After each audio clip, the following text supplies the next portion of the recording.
And we're going to present our My Intelligible Speech Therapy app for Google Glass, which we'll be referring to as MIST. So with all of the new technologies nowadays, including Google Glass, there's really not enough focus on all the things that they can do for healthcare. Some of this includes reducing barriers to access and increasing really sustainable behavior change using just-in-time interventions, which we'll talk about, and the fact that technologies are really can really be as consistent as you need them to be. So the problem that we're focusing on is that an estimated over 500,000 people in the United States have a speech disorder with Parkinson's disease and multiple sclerosis alone. And speech disorder can lead to inactivity, social isolation, and depression, which is all linked to a person's quality of life. And few people seek treatment for speech disorder, in particular 4% of Parkinson's disease patients and 2 to 3% of multiple sclerosis patients. And there are low adherence rates for speech therapy. And this can all be due to the barriers such as transportation, cost, and time. So to increase the speech intelligibility of people with speech impairments, we have this one treatment called Lee Silverman's voice treatment, which primarily is used for people with Parkinson's, but it has shown that it works for people with multiple sclerosis and cerebral palsy as well. And it gets you to speak loudly, which makes you more intelligible to people beyond your caregivers and your family and friends. So I'm going to show you one example of a lady who went through the treatment. So it's her pre and post post-treatment audio. Hold on. Okay.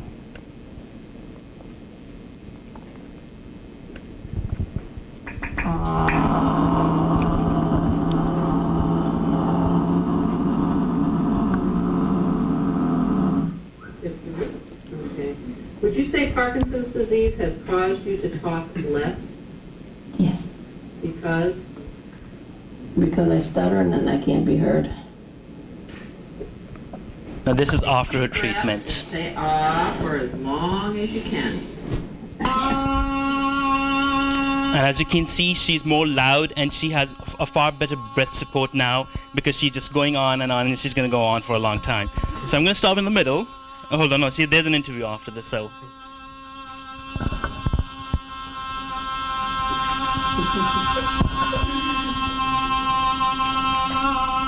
Okay. Have you noticed changes in your speech? Now you can listen to her speech now. Of the speech therapy. Oh, yes. What have you noticed? I talk louder. I think louder. So going back to the presentation.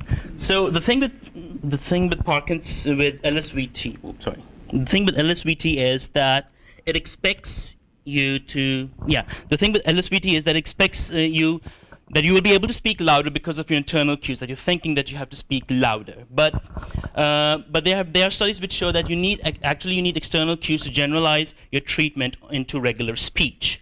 So that's why there's this technology called SpeechVive, which whenever you start speaking, plays pink noise into your ears, and because of the Lombard effect, you basically start speaking loudly. It's kind of like when you have headphones on your ear and you have music playing on, so you speak really loudly if you have that situation. So, but the thing with SpeechVive is that it's not adaptable. By that I mean, if you are in a quiet room, you are going to speak at the same loudness as you would at a concert or in a bar. And the other thing is it does not provide feedback, which means that the user has no idea if he's achieving that loudness which is required.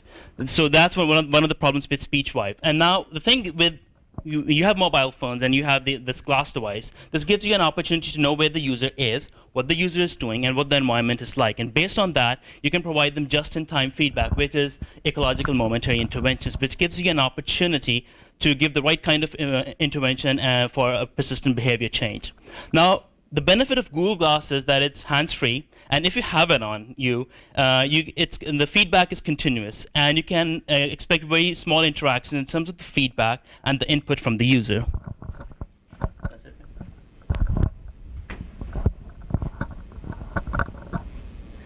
And just to add, so we took LSVT and the glass device and the mobile phone, and we built an application where the glass device actually is for the feedback and the voice of the user.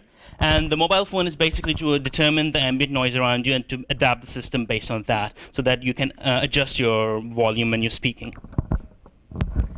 So this is the user interface that the user is going to see while they're wearing glass. These are the screens that'll be right up here in their field of view. As the user increases their volume, so does the color green on the screen. So the user can tell that they're speaking at their goal volume when the screen is completely green.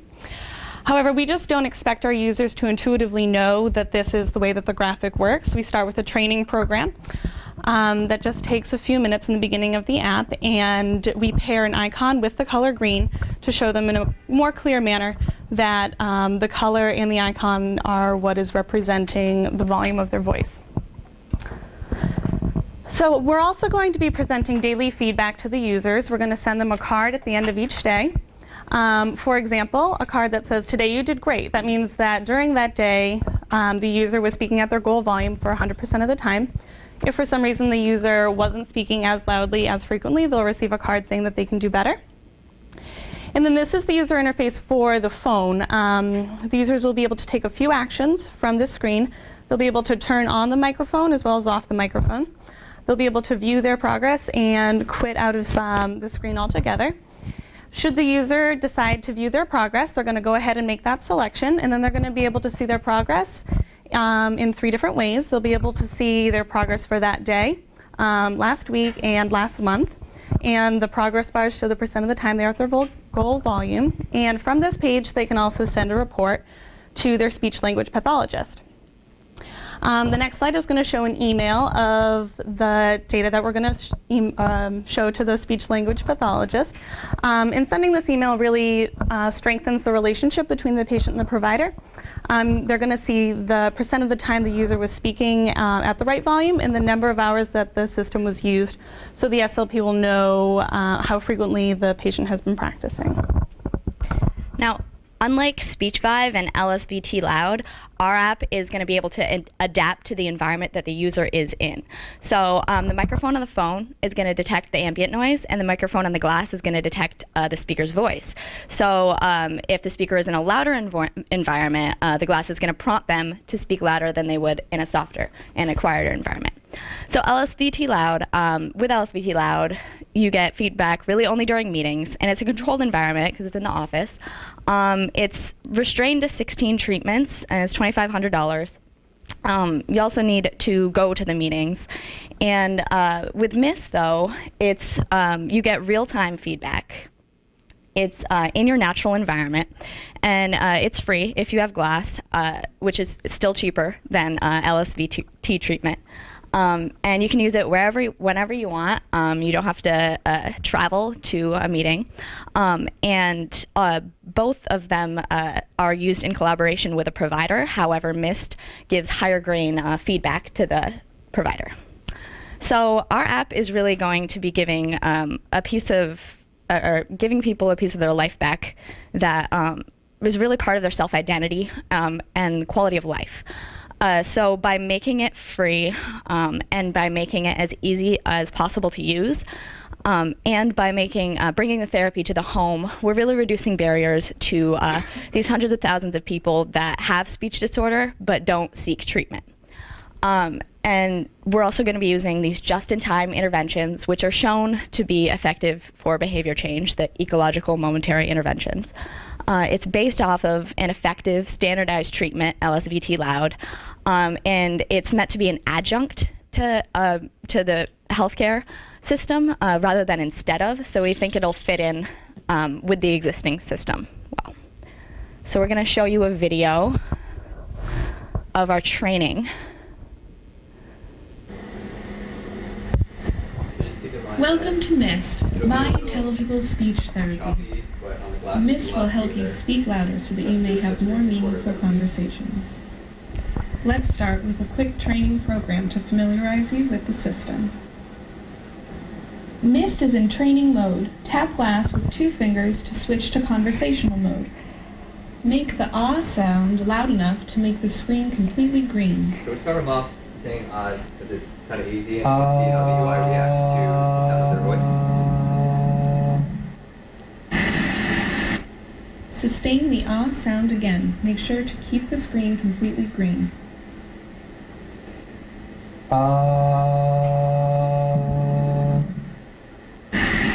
Maintain the ah a sound as long as you can while keeping the screen green.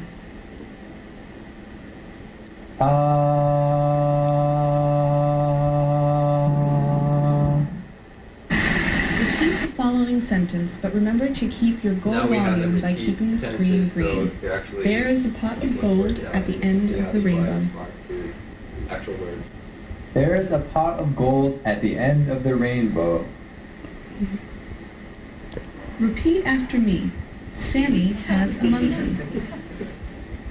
Sammy has a monkey. Repeat after me. I parked the car in the garage. I parked the car in the garage. Please answer the questions while speaking at your goal Now we have volume. them speak naturally. How was your by day? asking no questions. My day was great. How are you feeling today? I'm feeling a little tired. What did you eat for breakfast? I did not have breakfast today. Congratulations, you've completed training. Mist is in conversational mode. Tap glass with 2 fingers to switch to training mode. Mist will be running throughout the day and will give you feedback when you speak. So once training is complete, the app will go into conversational mode. And basically, that's what we're going to demo right now. So this one over here is the glass device. And as you can see, when I'm speaking loudly, it fills the screen green. By the way, there's a little bit of a delay between what I see here and what you see up there. But if I speak more quietly, something like this, if I talk like this for a while, you'll see that it goes down. And this is the UI interaction that will act as the external cue for the user. And while this is happening in the background, it's recording the stats on all the progress that the user is doing. And using the phone, you can see the progress for the day, the week, the month, and you can send an email to your speech pathologist with all of that data. And the email looks something like this. And that's all right. Thank you.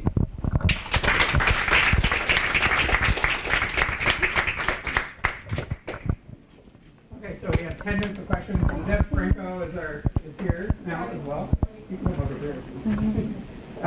And so 10 minutes. Any questions or comments from here? Yes. Yeah, so if I understood your feedback correctly, you give them the same feedback really as long as they use the app. Yes. And are you familiar with the concept, with the principle in psychology of shaping? So when you condition somebody or you want to change their behavior, you start with successive approximations to the behavior that you'd like. And so I wonder if you would consider how it might work better or be more effective if you change kind of how much feedback is required early on to get kudos, right?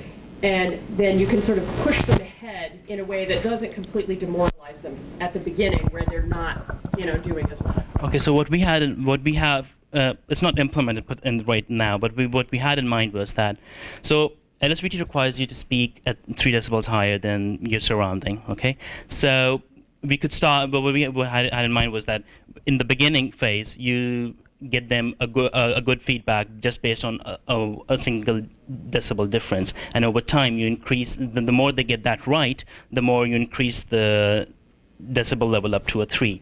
And this is just real-time feedback. Once the person gets that into 90% range for 7 days, you can jump onto a maintenance phase where you only give them periodic feedbacks where they are not getting any real-time feedback, but just after an hour, if they have used the system, just gives them positive reinforcement that you have done this well today. And even if you have to give a negative feedback at that time, the person is not doing well, you just said that you could do better. And in case the person consistently doesn't do well, you just step them back to the real-time feedback and give them consistent feedback again. So you can switch back and forth between these different modes. But right now it's only has this like one training, real-time, and then maintenance. It's not very variable as much as I've described right now. So your context sensitivity, so you sense the noise level in the room, and then you have them increase or decrease appropriately, is that the same as your comparison, the LSVT loud intervention? No. So with LSVT loud, they get you to speak as loud as possible. So max effort. Right. So my question is yours then less efficacious in getting them to change behavior because is there any evidence that your adaptation is worse than LSVT loud? Okay, the only reason we wanted to do this is because you cannot sustain that kind of effort for a longer time. So people with, particularly if you talk about people with multiple sclerosis, the problem with them is that they don't have the breath support to sustain this kind of effort all the time. So you need to give, in a situation where they don't have to speak as loud, you can give them the benefit that they don't have to speak as loud as they would have to in a noisier environment, which would allow them to sustain or use LSVT hit the LSVT requirements more often. So that's In some cases, but it also might not have a therapeutic benefit. But we don't have any research backing to actually say that this will actually work. But this was actually, once we make this, we want to actually test it if this actually works in terms of if the duration it takes them to reach the LSVT goals, and if after a month period they are able to maintain that SPL level as a person with LSVT would. Just wanted to follow up on that because I had the same concern that I know the therapy really requires continuous actual training on speaking exceptionally loud, not to be expected during your normal daily thing, but you could very easily implement that. And I think, one thing you might want to consider is more dynamic range in the display. Okay. Because I was getting the impression that it was very hard to see the difference between you talking softly and at a normal I think it might volume. be this. Are you saying like it was? Partly the reason was that. On the display, that's because that. Partly the reason was that it was choppy, so it would jump up all of a sudden, or just go down all of a sudden. But on the screen, it's far more smoother. Like in the beginning when we had it, it was all over the place. But then we fixed it; it's much more smoother and has much more dynamic range. But there's one thing that can be done about. One more thing that we want to add is that you could have a different range based on during the day and the night. So in the morning, you have a different range as opposed to in the evening when you're tired. Or as you're in different social contexts and it's more or less appropriate to be loud, right? Yeah. Well, determining that would be rather difficult, though. Well, maybe you could have, I don't know. So I actually had GPS. an idea along those lines, although I realize that the source separation might be hard because the microphone is closer to the wearer than it is the person you're talking to. But if I'm talking to somebody, let's assume that the person I'm talking to is speaking at a right intelligible volume and rate. If I had some visualization of where they are, and then I'm trying to essentially map my output to closely approximate theirs. So I have some visual representation of what I'm hearing and what target action I'm trying to hit. The only concern with that is that there's some research which says that people with Parkinson's disease and multiple sclerosis sometimes are unable to know or gauge how loud a person is speaking. That's one of the reasons they had this LSVT training, was because they think they're speaking loud enough, but they weren't speaking loud enough. So that's one of the concerns. So if you're visualizing the decibel level of the person speaking in your own speaking, that would make that explicit. Yeah. If you're being louder or quieter than they are. Yeah. You're saying like the display would have like 2 bars, one that shows you and I'm your... bringing down, I'm getting a display of your decibel level. Yeah. And then maybe when you're done speaking, it's going to hold it whatever was the last decibel you had. And now I'm talking, I'm trying to make sure that I'm kind of aligning my decibel level. Yeah. The person being that far away from you when it gets to the microphone. Right. Which then begs the question about cognitive load. So how much can I have a conversation with another person and intend something visual and trying to be thinking about up, down. Yeah, that's sound, true. Right. One of the things we tried to avoid was making them look at the screen, because I don't know if you tried glass, but like looking up all the time is kind of weird. So you can see the screen out of the corner of your eye, so it's kind of easier to use that. And another thing that we try to keep the interface as simple as possible. That's why you can see just one rectangle growing in size and changing in color a bit, but that's pretty much it. But that's Think about vibratactile, so if this is paired with the phone, now maybe I get some pulsing when I'm too quiet, and I get Where's some... the static in the air, right? Yeah. That's not So we have to do tests for that too. So I have this like test in mind where you could have 3 different kinds of feedback: visual, haptic, and auditory feedback. I had the small test, like not a part of this class, just before this class. I had this haptic feedback test with one of the people at Boston Home, and they could not tell the difference between two different feedbacks. So, but if you have a single feedback, but because that one was about speed, how fast you were speaking, and how loud you were speaking. So I had two different pulsating feedbacks. But if you had just one, it might work. So I still have to do tests on that. If you provide static, that people naturally speak louder. I mean, it doesn't need to be a conscious processing with just. If you're not speaking loud enough, you increase the loudness of it. Yeah, you can do that. The only thing, but it has to be adaptable with the surrounding noise, because but the problem with speech vibe is that it just blows at 60 something decibels, and it doesn't cater in the fact that which kind of environment you are in. So you could be yelling in a quiet room. The other problem is that you don't really know even if you have this thing, you have pink noise in your ear, and you're still not hitting your target. You don't know about it anymore because it doesn't provide you any feedback about that. Well, I think he's saying that your app could understanding of differentiation to create some kind of a pink noise that would be appropriate for the situation. Unconsciously, probably to speak louder if you need to. Yeah, that is something that we thought about including. But in terms of the research, when researching LSVT loud, the effectiveness, they found that people felt that they were like yelling, or that their spouse was deaf or something like that. So even with LSVT loud, they found that it might be helpful to have an external cue. So that's the idea that we came off of. Is hearing your own voice make you get quieter? I'm trying to think of a converse of the pink noise for people who are, you don't just limit this to loudness, you could also limit this to screaming. Yeah. I know others are That's what people say about me.